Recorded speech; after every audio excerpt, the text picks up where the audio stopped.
Bonjour à toutes, bonjour à tous. Nous sommes ravis de vous retrouver ce dimanche matin pour une nouvelle émission de Sagesse bouddhiste que nous consacrons aujourd'hui à un sujet sensible puisqu'il s'agit du deuil et de la manière de tenter de le vivre au mieux.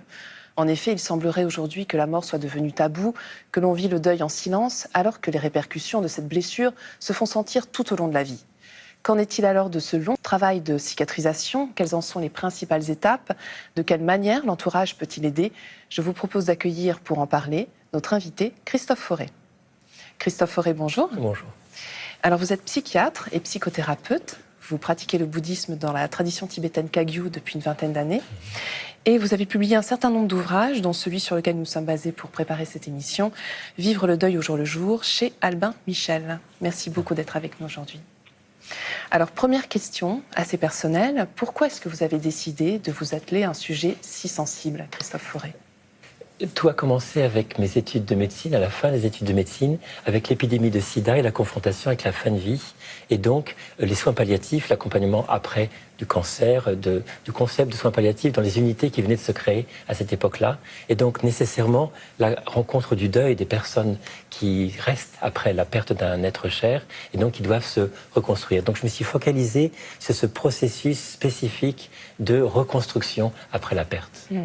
Alors, on entend souvent l'expression « faire son deuil ». C'est donc un travail de faire ce chemin ? L'expression « faire son deuil », elle est tout à fait inappropriée parce qu'on l'associe avec passer à autre chose, tourner la page, donc le deuil n'a rien à voir avec cela. C'est vraiment comme si c'était une blessure, une cicatrice qui est en train de se constituer. On est blessé par la perte de la personne et il y a en nous une espèce d'intelligence innée qui va veiller à cicatriser cette plaie du mieux possible. Ça, c'est ce qu'on pourrait appeler le processus de deuil. C'est donc quelque chose qui est absolument naturel et nécessaire à notre intégrité psychique, à notre bonne santé intérieure pour pouvoir fermer cette plaie. Mais il restera toujours la cicatrice, on n'oublie jamais.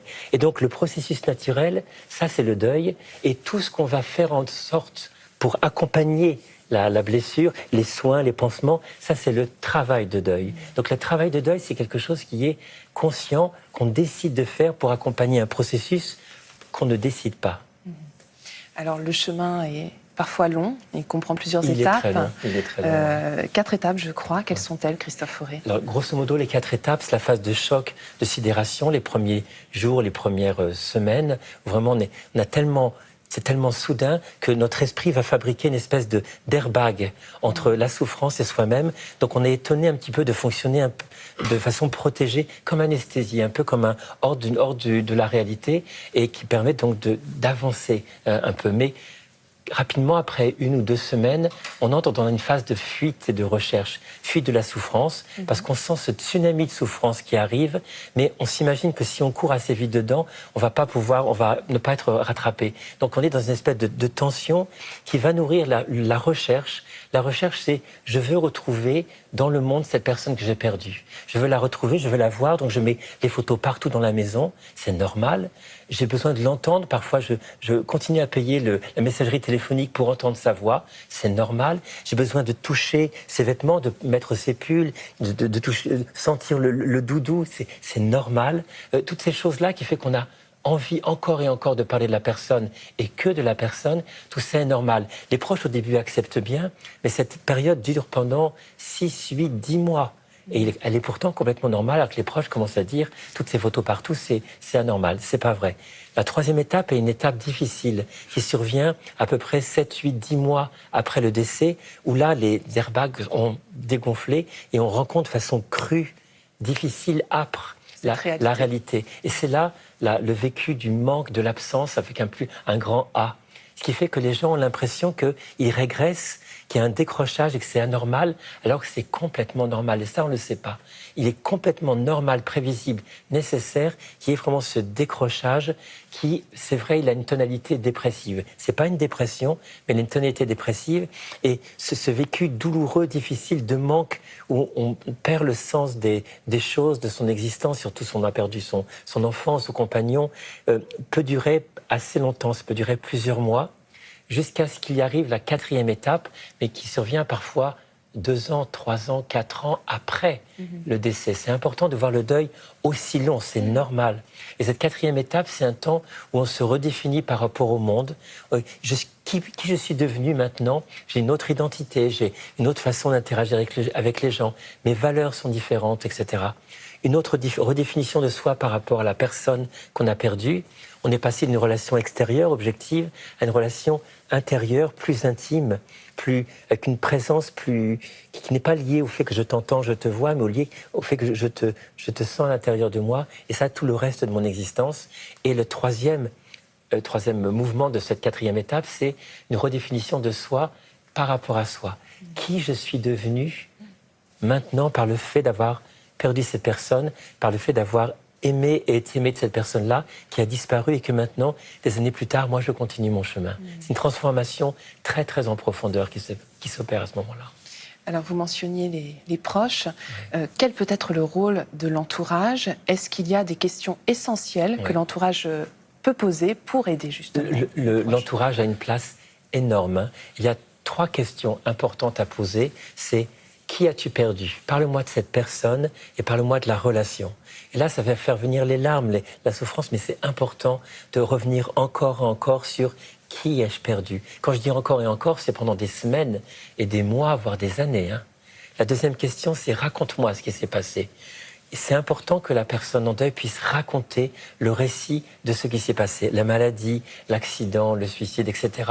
Encore et encore et encore, pendant des mois. Et la 3e question comporte 5 tiroirs, c'est: comment vas-tu? Où en es-tu? Où en es-tu au niveau physique? Le corps porte le deuil, et c'est important de savoir qu'il y a vraiment un épuisement. C'est un marathon, très très long sur plusieurs années, et il y a beaucoup de petits problèmes de santé qui peuvent émerger, qui sont en lien direct avec avec le deuil. Donc prendre soin du corps, bien dormir, bien manger, parfois des massages, parfois toutes ces choses qui sont douces pour le corps, pour l'accompagner aussi. Où en es-tu au niveau relationnel? Là, les proches, c'est important. C'est qui sont mes alliés? Mes alliés, pas pour les 3 premiers mois, pour 1 an, 2 ans, sur la durée, qui me font envoyer un SMS 1 an ou 2 ans après l'anniversaire du décès, par exemple. Où en es-tu au niveau matériel? Ça, c'est un peu trop long d'en parler, mais la composante matérielle est importante, financière. Où en es-tu au niveau de tes émotions? Parle-moi de ta colère, de ta peur, de ta culpabilité, de ta peine, de ton chagrin, de ton soulagement parfois. Parce que parfois, la fin de vie était tellement horrible qu'on est soulagé. Mais c'est mettre des mots sur les émotions, ou alors les écrire, ou les exprimer d'une façon ou d'une autre. Et le dernier, où en es-tu au niveau spirituel? Comment tu avances par rapport à ça? Donc ces 3 questions et ces 5 tiroirs, je dirais, sont vraiment les questions de base essentielles qui couvrent tous les besoins de la personne en deuil.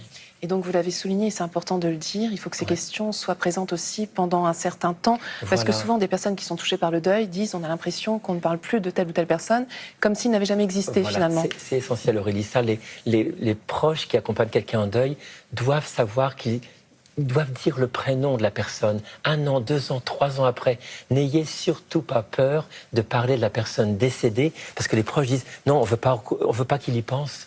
Ça fait que ça. On ne veut pas remuer le couteau dans la plaie. C'est complètement faux. Les personnes en deuil ont besoin qu'on évoque comme ça, doucement, sans lourdeur, la personne qui a été perdue longtemps après. La plus grande peur, c'est: je ne veux pas qu'on oublie mon compagnon, je ne veux pas qu'on oublie mon enfant. Et si vous me faites des petits rappels de son prénom de temps à autre, ça va me faire du bien. Donc, parlez de la personne disparue.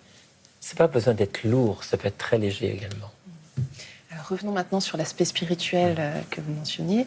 En quoi ce travail de deuil est-il aussi une véritable transformation au niveau du cœur spirituel? C'est important. Il faut comprendre qu'à un niveau subtil, le processus de deuil nous ramène au cœur de nous-mêmes. C'est vraiment le lieu où se fabrique tout le lien intérieur avec la personne. C'est ça la finalité du deuil, créer le lien intérieur avec la personne. Et cette essence de nous-mêmes, ce cœur de nous-mêmes, c'est aussi le lieu de la spiritualité.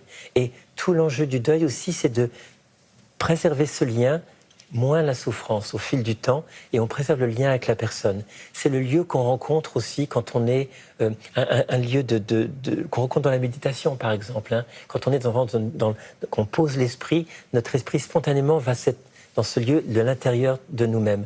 Et là, il y a une potentialité, je ne dis pas une constante, mais une potentialité dans le vécu du deuil, c'est que reconnaître ce lieu-là et ne pas l'associer à la perte. Il y a ce lieu-là qui nous est mené par la perte, mais la perte nous révèle quelque chose de ce lieu-là. Elle rend présente quelque chose qu'on n'a jamais eu l'occasion de découvrir, à la fois la personne qu'on a perdue, mais aussi soi-même. Le cœur du cœur de soi-même qui peut être révélé par ce processus douloureux, mais qui, après plusieurs années, peut être un lieu de quiétude où on rencontre la personne qu'on a perdue en paix et nous accompagne tout au long de notre vie. Donc, deuil égale oubli, il faut complètement évacuer, au contraire, accueillir le deuil comme ceci est. C'est une réalité. On a perdu la personne qu'on aimait. Comment on accompagne le processus du mieux qu'on peut pour pouvoir installer au fil des années cette présence précieuse en soi. Et qu'en est-il des pratiques bouddhistes, plus spécifiquement, pour nous y aider, Christophe Fauré ? Les pratiques bouddhistes sont celles de juste poser l'esprit pour faciliter l'accès à cette dimension-là. Mais c'est important, même pour les personnes qui sont de grands pratiquants, de comprendre que le flot d'émotions qui survient dans les premiers mois, premières semaines, premiers mois, est tellement important qu'on a du mal à se poser parfois.